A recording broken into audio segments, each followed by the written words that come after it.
ফরিদপুরের আলফাডাঙ্গা উপজেলার ঐতিহাসিক চাদরা জমিদার বাড়িটি সংস্কার ও সংরক্ষণের অভাবে হারিয়ে যেতে বসেছে। প্রায় ৮৫ বছর আগে জমিদার প্রথা চালু থাকাকালে ঐতিহাসিক পাচুরিয়া চাদরা জমিদার বাড়িটি নির্মিত হয়েছে। জানা যায় 1930 থেকে 1938 সালের দিকে এই জমিদার বাড়িটি নির্মাণ করেন জমিদার গির্জাকণ্ঠ মুখোপাধ্যায়। 1925 সালে তৎকালীন সময়ে তিনি মাগুরা জেলার মোহাম্মদপুর উপজেলার নায়েব ছিলেন। নায়েব থাকা অবস্থায় অনেক অর্থ সম্পদের মালিক হয়ে পড়েন গির্জাকণ্ঠ মুখোপাধ্যায়। পরে পাচুরিয়া চাদরা গ্রামে জমিদার হিসেবে খেতাব লাভ করেন।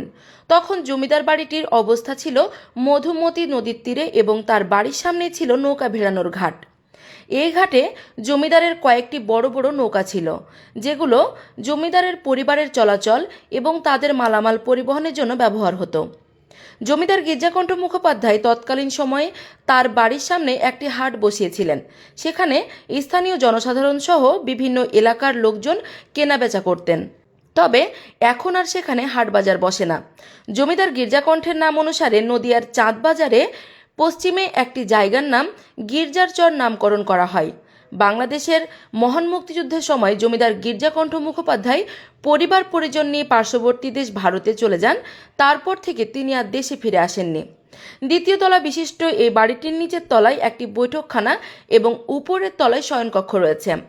বাড়িটিতে 10টি কক্ষ, 5টি দরজা এবং 16টি জানালা রয়েছে। জানালা দরজাগুলো ছিল কাঠের তৈরি, যা দেখাশোনার অভাবে খুলে নিয়ে গেছে অনেক আগেই। বেশ কয়েক বছর আগে দোতলায় লোহার রেলিং এবং টিনের চালযুক্ত বারান্দা ছিল। সংরক্ষণের অভাবে এখন তা আর নেই। দ্বিতীয় তলায় শয়নকক্ষে জমিদারের ব্যবহৃত লোহার একটি সিন্দুক ছিল, যা অযত্নে অবহেলায় মরীচিকা ধরে পড়ে আছে। জানা যায় কিছুদিন আগে সিন্দুকটি একটি চোর চক্র ভাঙার চেষ্টা করেছিল। ভাঙতে না পেরে ফেলে রেখে চলে যায়। পরে সিন্দুকটি সংরক্ষণের জন্য নিরাপদ স্থানে সরিয়ে রাখেন কর্তৃপক্ষ।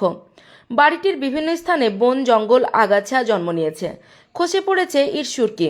বর্তমানে বাড়িটির আঙিনায় পাচুরিয়া ইউনিয়ন ভূমি অফিসের কাজে ব্যবহার হচ্ছে।